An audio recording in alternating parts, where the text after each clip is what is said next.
After quite literally hours and hours of study and days of prep and all the money to order the equipment and set up my entire system, there was something very special about the very first time that I took off in the FA-18C Hornet in DCS World.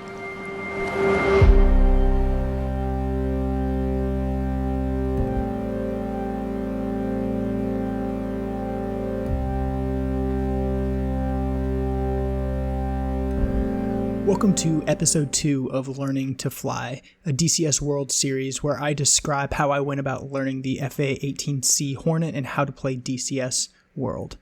If you haven't watched episode 1 yet, I highly encourage that you go do that now, and I've linked a card on screen to help you find it.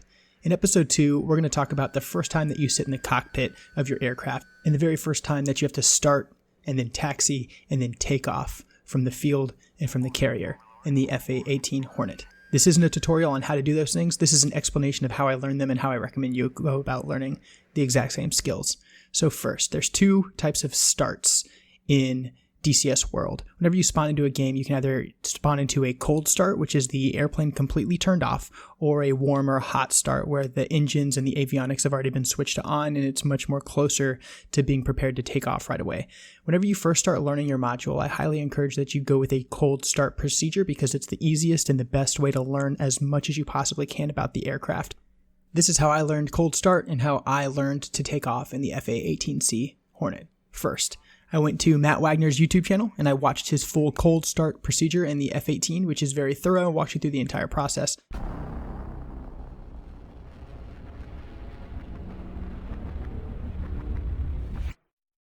Hello everyone, and welcome to episode 3 of our DCS FA-18C video series. I watched it several times, a couple times by itself, and then I also had it playing on my additional monitor while I went through the cold start procedures myself in the F-18.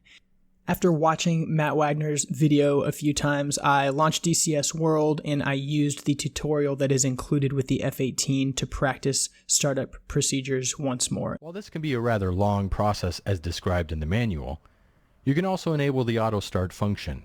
However, for this lesson, we'll review the full startup procedure.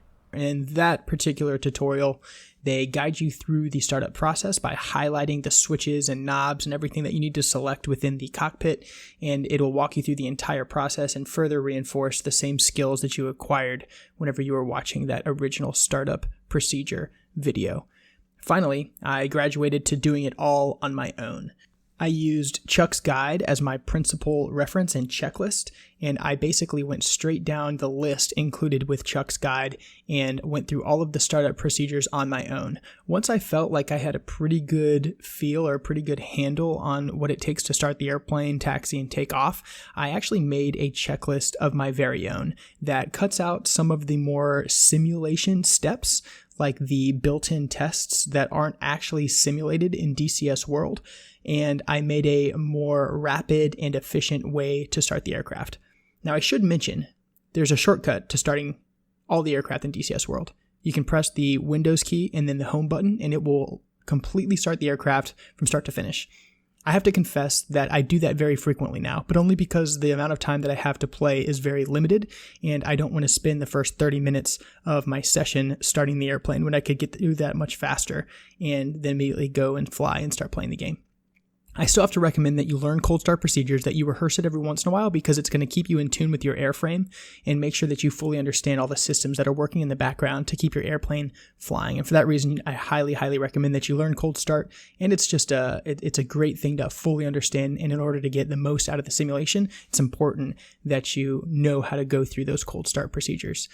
So this isn't a tutorial. I'm not going to talk about exactly how to take off the airplane, but suffice it to say that the tutorials included with the F-18 are going to show you how to taxi down the taxiway and position yourself at the threshold of the runway, and then throttle up, release your brake, and ultimately depart the runway.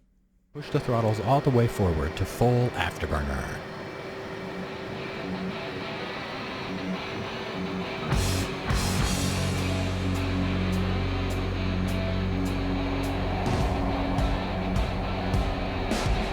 As you roll down the runway, keep aligned down the middle with very small rudder inputs. Keep a small amount of backstick and the Hornet will automatically rotate and fly off the runway. Raise the landing gear by moving the landing gear control handle in the up position. Then, raise the flaps by setting the flap switch to the up auto position. That first time you experience the sensation of flight in the DCS World simulation is pretty special. And once I managed to get my airplane off the runway, I learned how to navigate by using the HSI to navigate through a series of waypoints and sequence them and use the moving map and the SA page all within the F-18 to navigate through space and altitude, and then ultimately become comfortable flying and navigating in the game. After I was done learning how to just generally fly around and navigate through waypoints, I went and I redid all of my cold start procedures aboard the Stennis aircraft carrier in DCS World. I'm recording this on the 17th of May. We're right on the threshold of the super carrier being released, and of course I've already pre-ordered that module because the naval aviation aspect of this simulation is really incredible and one of the reasons that I selected the Hornet to begin with.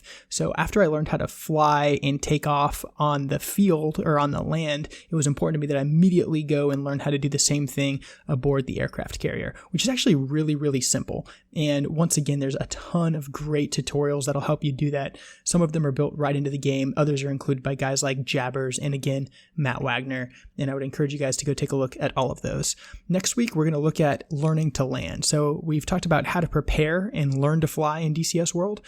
We've talked about the equipment that you're going to need. We've talked about learning to start up your airplane for the first time and then fly and navigate. And now that we're in the air, we're going to talk about landing and what it was like the very first time I attempted to land on the airfield and then the very first time I attempted to learn on the carrier. And I'm really excited to share those experiences with you, and hopefully the super carrier will be released and I can include some pretty cool footage of that new module next week. I'd be remiss if I didn't send a huge shout out to my buddy Will Foes, who is a premium supporter of the channel and also a mentor in DCS World who has taught me the ropes in a lot of different ways that we'll get into in the coming weeks. I'm Controlled Pairs. I play the most immersive PC games in the entire world. This is DCS World, and I'll see you in the next one.